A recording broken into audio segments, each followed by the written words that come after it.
time of day or night, even when you're hundreds of miles away from home.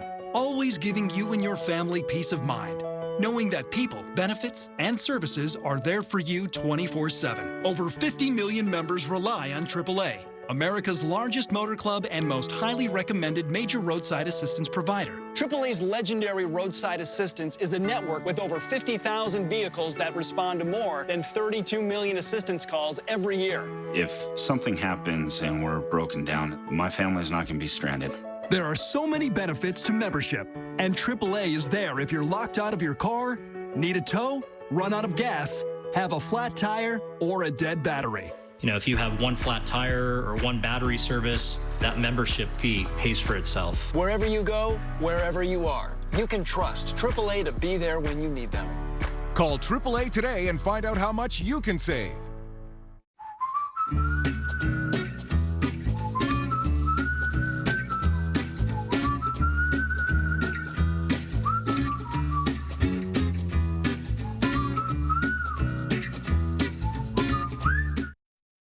Now, Southern California's news leader, ABC 7 Eyewitness News. Now at 11, a Cal State professor will make his first court appearance following a massive immigration raid near Camarillo.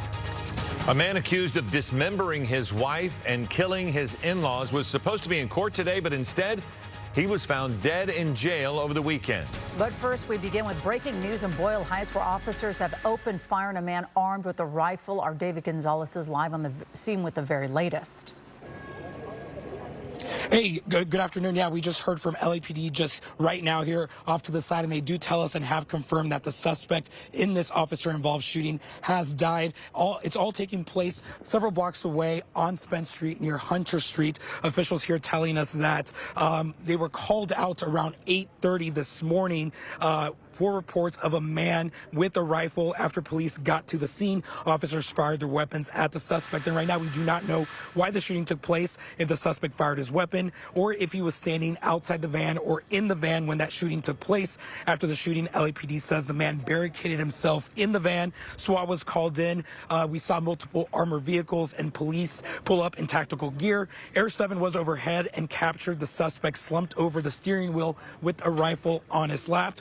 About 20 minutes ago, we did hear what sounded like a few flashbangs go off, and shortly after that, from Air 7, we did see that suspect was pulled out of the van, and we just confirmed with LAPD that the suspect has died. Back out here live, we're going to get some more updated information from LAPD here at the scene as to what exactly took place, but we can confirm that the suspect in this officer-involved shooting has been pronounced dead. Reporting live in Boyle Heights, David Gonzalez, ABC 7 Eyewitness News. Okay, David, thank you. Meantime, the LA County Sheriff's Department confirms a man from Tarzana accused of a triple murder has died. Deputies say Samuel Haskell was found at the Twin Towers Correctional Facility just after 4 a.m. Saturday. It's not clear how he died. He's charged in the disappearance of his wife and her parents. Investigators say he dumped dismembered body parts in an Encino trash bin where the remains were later found. Haskell is the son of Emmy-winning producer and former Hollywood agent Sam Haskell. And we're learning new details in a tragic story out of Vernon this morning. A 19-year-old worker died at a factory that makes frozen burritos. It happened at Tina's Burritos around 9:30 last night. Vernon police say the employee was cleaning an industrial food processor when the machine unexpectedly turned on.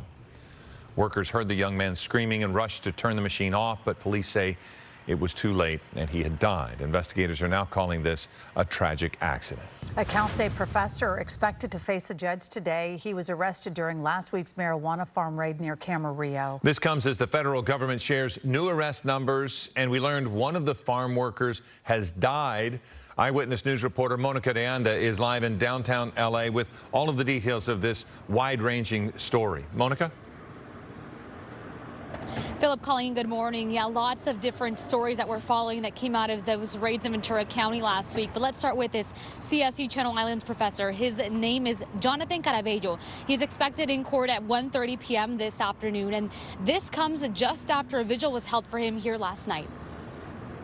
Take a look. This is what that crowd of supporters looked like yesterday in downtown LA. Caravello, a U.S. citizen, was detained by federal agents in Camarillo last week while protesting outside Glass House Farms during a raid at the facility. The California Faculty Association is calling for his immediate release.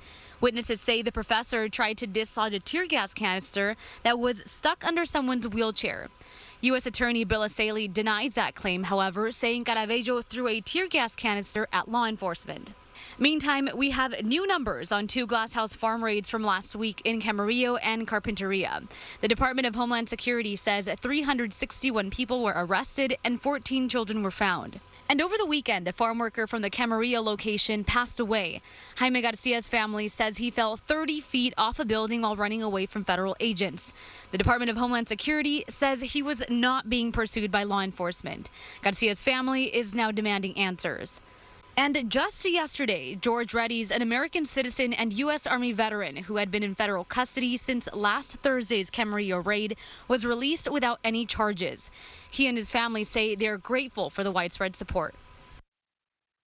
And again, that CSU Channel Islands professor is expected in court at 1:30 p.m. this afternoon. We're learning he is not expected to enter a plea, but of course we will keep you posted on what unfolds in that courtroom.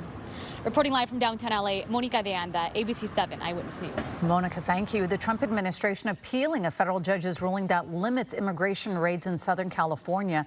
This comes after Friday's ruling in which a judge barred detentions based solely on race, accent, or location. The judge also ordered detainees be given attorney access.